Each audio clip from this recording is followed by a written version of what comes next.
Encerramos a classificação etiológica e agora vamos partir para a classificação anatômica da estenose mitral.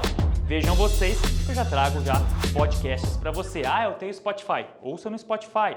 Eu tenho Apple Podcasts, ouça no Apple Podcasts. Se tiver Deezer também, só procura lá, The Valve Club, Valvecast. Nós temos lá um podcast onde nós discutimos muitos assuntos sobre valvopatias. Nós temos um episódio só sobre isso daqui, que chama Score de Wilkins. Se você nunca ouviu falar, recomendo que escute primeiro nosso podcast e depois continue a aula aqui com a gente.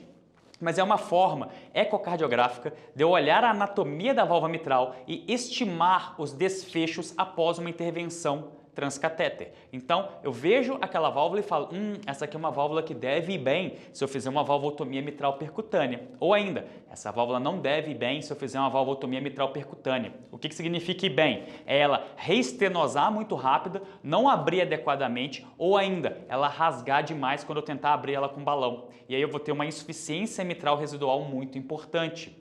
A depender da forma como eu classifico, e aí nós temos alguns critérios que eu vou fazer um vídeo para vocês só de score de Wilkins, e aí vocês vão poder ver exatamente esses critérios, mas basicamente é mobilidade dos folhetos, espessamento, calcificação, aparato subvalvar. Então você vai olhar detalhes anatômicos de todas essas topografias, de todas essas estruturas para poder pontuar. Quanto maior a pontuação, pior está essa válvula e pior é o tratamento percutâneo. Você deveria pensar numa troca valvar nesse contexto. Esses são os achados iniciais, é um trabalho com pouca gente, antigamente trabalhos com pouca população já tinham impacto muito grande, hoje é um pouco diferente, mas ele já conseguiu mostrar ali que pacientes que tinham um score anatômico baixo, um score de Wilkins baixo, tinham resultados ótimos. E aqueles que tinham um score ecocardiográfico elevado, score de Wilkins elevado, tinham resultados considerados como subótimos ou não adequados. Ok? E aqui é o quadro para vocês verem que existe, a gente não vai aprofundar muito aqui nessa classificação, mas é importante para vocês saberem o que nós usamos. E esse score varia de 4 a 16, é igual Glasgow, né? Não existe Glasgow de 1. Também não existe o Wilkins de 2, por exemplo. Começa com 4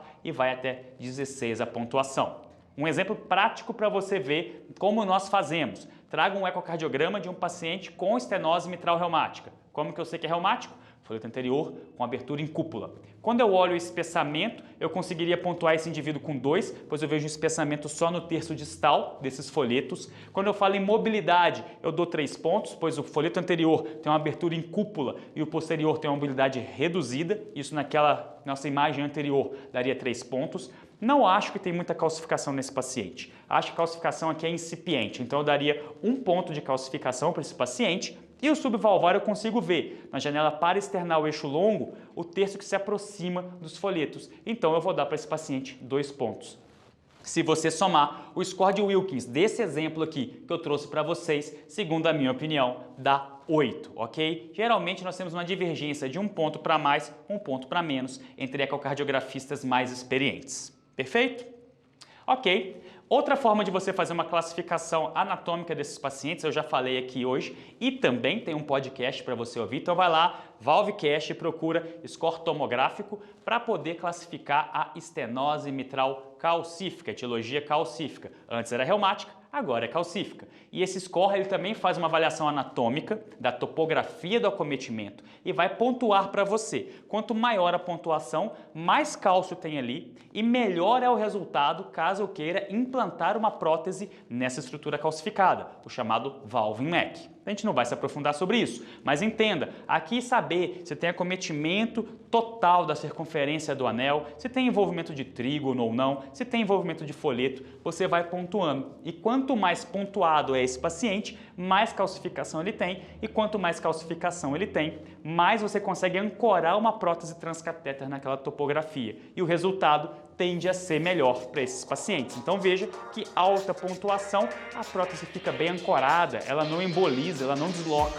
Então, os desfechos para esse tipo de paciente e esse procedimento nessa classificação tende a ser melhor.